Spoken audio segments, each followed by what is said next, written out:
Hello and welcome back to part 2 of our reading of The Cask of Amontillado by Edgar Allan Poe. As a reminder, when we started the story, first of all, just a reminder, a cask is a large barrel of Amontillado. Amontillado is really expensive wine. Okay, so the story takes place, first of all, the narrator is talking to us. The narrator, you'll find out eventually, his name is Montresor. Montresor has decided that he needs to seek revenge on his friend Fortunato. Okay, he feels that Fortunato has insulted him and he's going to get revenge. And he wants to get revenge with impunity, which means he wants to get away with it without being caught. Okay, so he has set this trap to try to seek revenge.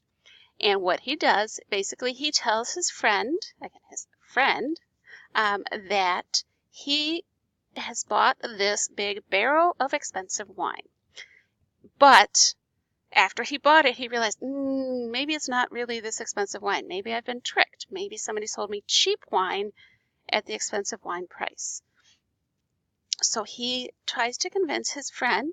Well, he tells his friend about this, and says, I'd like someone to check out this wine, make sure that it's good. But you're busy, so I'm going to go talk to this other guy, Lucchese. He can tell me if the wine is good. Montresor, the narrator, knows that this is going to cause Fortunato to say, no, I will do it. Because Fortunato is really full of pride, he thinks he knows everything about wine, okay? And he is the one to decide if this is really Amontillado or not. So he says, look, I'll come with you. We'll check out this wine. Lead me to your vaults. And that's where we left off at our last video. So before we get into more of the story, I want to explain what the vault is and why they're going there. Okay, so this takes place a long time ago in Italy. And in Italy, there's not a lot of land. So rather than having cemeteries like we have in America where we have lots of land, instead they would actually bury their dead underneath the buildings. So, like in a family house, underneath the family house would be a vault of all the dead relatives. Okay, so they are actually going down to the vault, which contains the remains of all of Montresor's ancestors. The reason they're going down to the vault is because the vaults are very good atmosphere to keep wine. Okay, you need wine to be at a certain temperature. It needs to be cool and moist, and so all of these, the basement, or in this case the vault, is a good place to store the wine.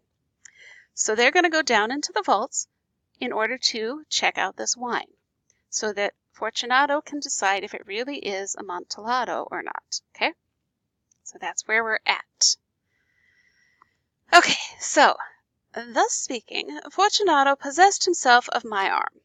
Putting on a mask of black silk and drawing a roquelaire closely about my body, I suffered him to hurry me to my palazzo.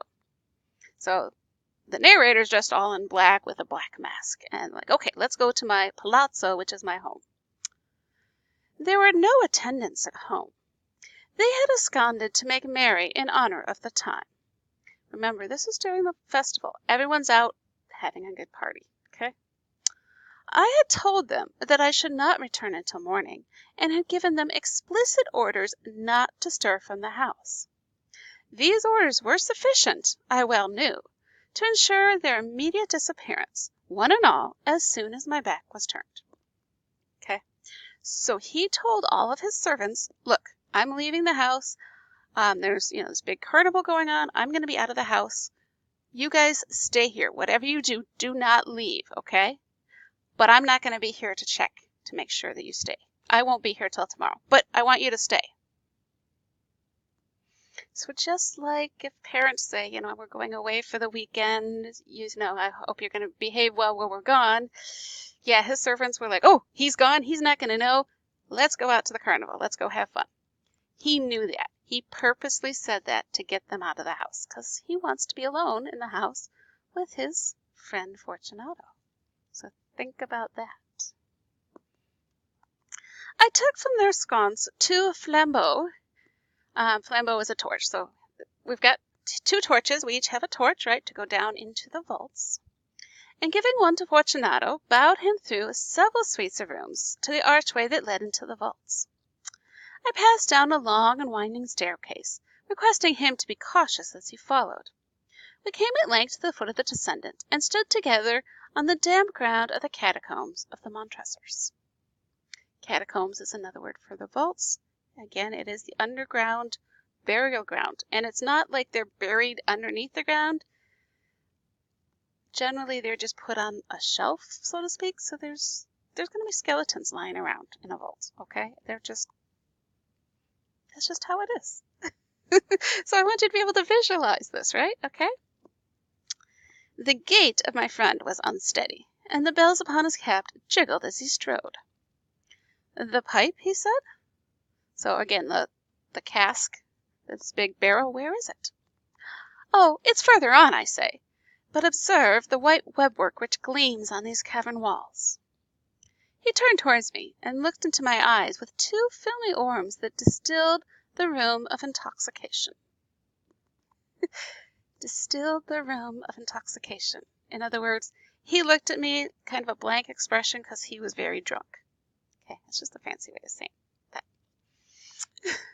Nitre, he asked at length. Nitre, I replied.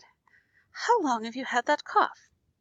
So nitre is just, it's really wet and moist down in the catacombs, so there's like stuff growing on the walls.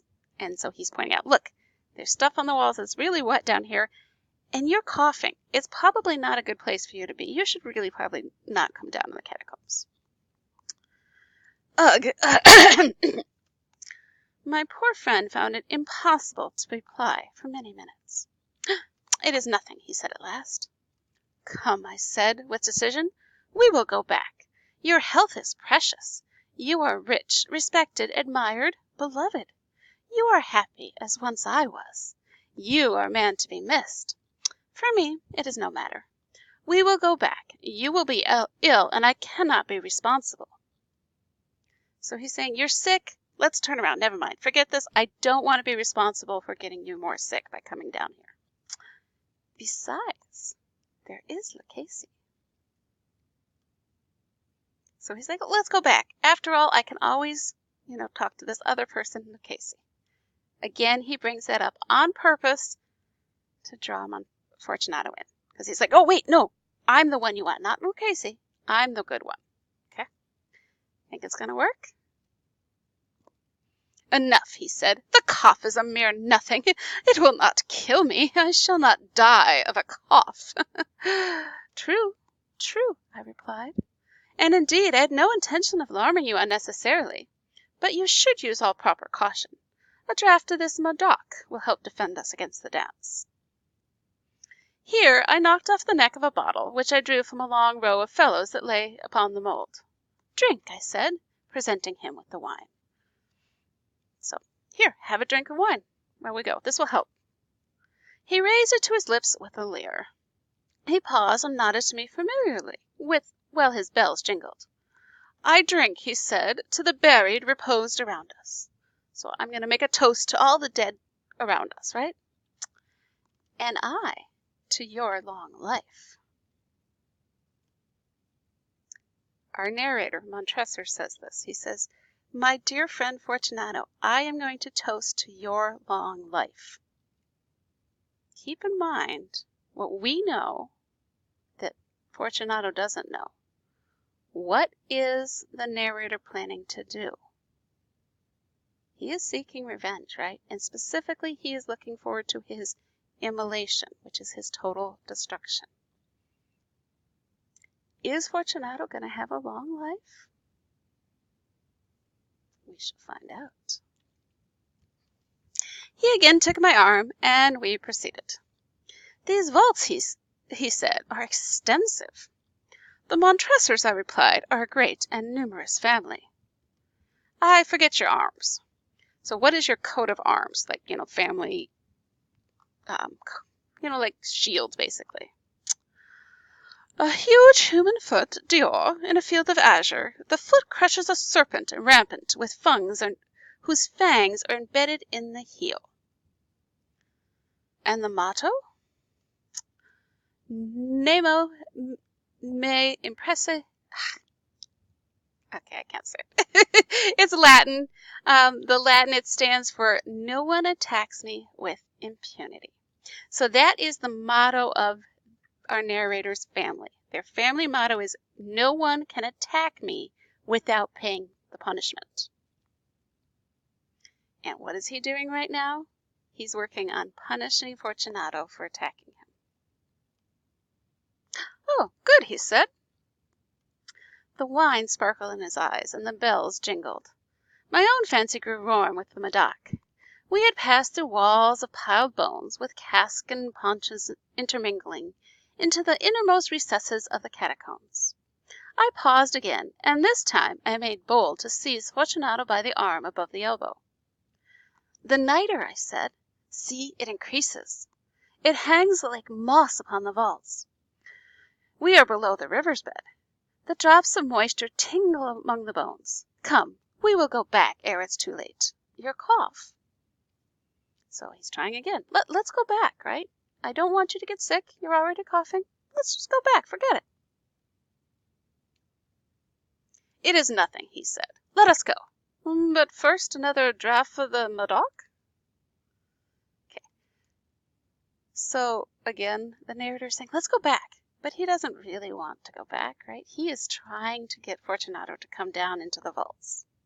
And he knows that Fortunato is going to say, oh, no, it's fine. Let's keep going. He knows that, which is why he's like, oh, let's go back. And kind of playing with him, psychologically playing with what he thinks, trying to get Fortunato to do what he wants. I broke and reached him a flagon of de Grave, another alcohol, another wine. He emptied it at a breath.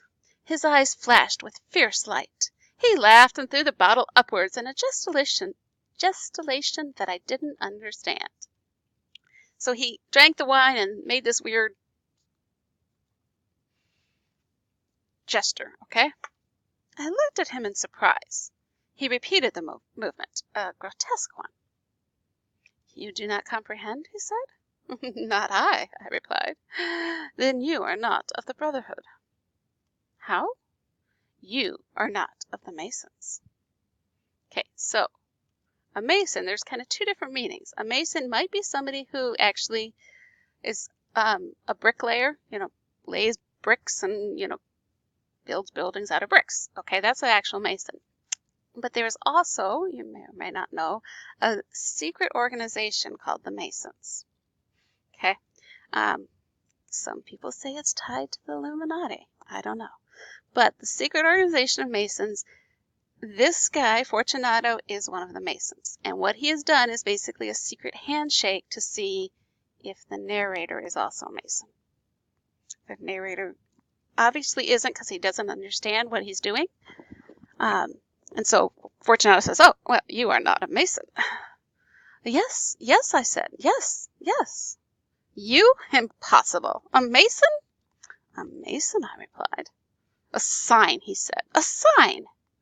It is this, I answered, producing a trowel from beneath the folds of my roquelaire. So he says, oh, I'm a Mason. Look, I've got a trowel with me. A trowel, what is used to lay the bricks and put on the cement. He has one of those with him. Why does he have a trowel with him? Kind of a strange thing to just carry around with you, isn't it? You jest, he exclaimed, recoiling a few paces. But let us proceed to the Amontillado. Be it so, I said. So, he's laid the path. They're going down into the vaults. What's going to happen next? We will find out in our next video.